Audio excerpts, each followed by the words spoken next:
বরগুনায় দিন দিন ভয়াবহ রূপ নিচ্ছে ডেঙ্গু পরিস্থিতি। সদর উপজেলা ছাড়িয়ে এবার অন্যান্য উপজেলাতেও বাড়ছে আক্রান্তের সংখ্যা। আমাদের বরগুনা জেলা প্রতিনিধি মোহাম্মদ আসাদুজ্জামানের পাঠানো তথ্য ভিডিওতে জানা যায়, গত 24 ঘন্টায় নতুন করে ডেঙ্গুতে আক্রান্ত হয়েছেন আরও 83 জন। এ নিয়ে জেলায় মোট আক্রান্তের সংখ্যা দাঁড়িয়েছে 2188 জনে। এদিকে ধারণ ক্ষমতার প্রায় 4 গুণ ডেঙ্গু রোগী বরগুনা জেনারেল হাসপাতালে ভর্তি থাকায় চিকিৎসা দিতে হিমশিম খাচ্ছে হাসপাতাল কর্তৃপক্ষ। জেলা সিভিল সার্জন কার্যালয় সূত্রে জানা যায়, গত 24 ঘন্টায় জেলা ডেঙ্গু আক্রান্ত হয়েছে 83 জন। এর মধ্যে বরগুনা সদরে 78 জন ও পাথরঘাটায় 5 জন নতুন করে আক্রান্ত হয়েছেন। ডেঙ্গু আক্রান্ত হয়ে বরগুনার বিভিন্ন হাসপাতালে ভর্তি হয়েছেন 241 জন। এর মধ্যে বরগুনা সদর হাসপাতালে 206 জন, পাথরঘাটায় 10 জন, তালতলিতে 9 জন, বামনায় 8 জন, আমতলিতে 4 জন, বেতাগীতে 4 জন ভর্তি আছেন। এ নিয়ে এবছর আক্রান্তের সংখ্যা মোট 2188 জন পৌঁছেছে। জেলার হাসপাতালে চিকিৎসাধীন অবস্থায় মারা গেছেন 6 জন। এছাড়া জেলার বাইরে বিভিন্ন হাসপাতালে গত 2 মাসে মৃত্যু হয়েছে 15 জনের। বরগুনায় ভয়াবহ হয়ে উঠেছে ডেঙ্গু পরিস্থিতি। মৃত্যু 21, ডেঙ্গু পরীক্ষা নিয়ে প্রতারণা, ভুল রিপোর্টে বিপাকে রোগীরা।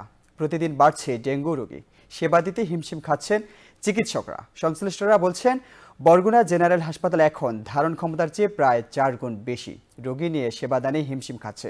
বরগুনা জেনারেল হাসপাতালের emergency medical officer doctor Mahmud মুর্শিদ শুভ বলেন, গতকালের তুলনায় আজ রোগীর সংখ্যা আরও বেড়েছে। বন্ধের দিনেও নিয়মিত রাউন্ড দিতে হচ্ছে। চিকিৎসক সংকট থাকলেও আমরা সেবা নিশ্চিত করতে সর্বোচ্চ চেষ্টা করছি। জনগণের উচিত সচেতন হওয়া, নইলে ডেঙ্গু পরিস্থিতি আরও ভয়াবহভাবে বাড়তে পারে।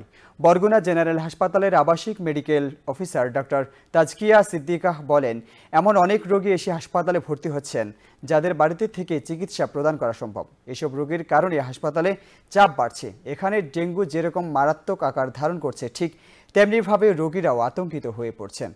তাই তারা ডেঙ্গু আক্রান্ত হলে সঙ্গে সঙ্গে হাসপাতালে ছুটে আসছেন। বাড়তি রোগের চাপ সামলাতে আমাদের হিমশিম খেতে হচ্ছে। বরগুনার civil surgeon doctor Mohammad Abul Fatah বলেন, জেলায় ডেঙ্গুর প্রকোপ বাড়ায় 12 জন চিকিৎসক ও 10 জন নার্সকে প্রদান করা হয়েছে। তাদের মধ্যে 5 জন চিকিৎসক ও 5 জন নার্স এর মধ্যে কাজে যোগ দিয়েছেন, বাকিরা এখনও যোগ দেননি।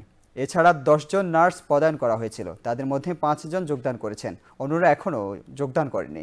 আমরা বিষয়টি ঊর্ধ্বতন কর্তৃপক্ষকে অবগত করেছি।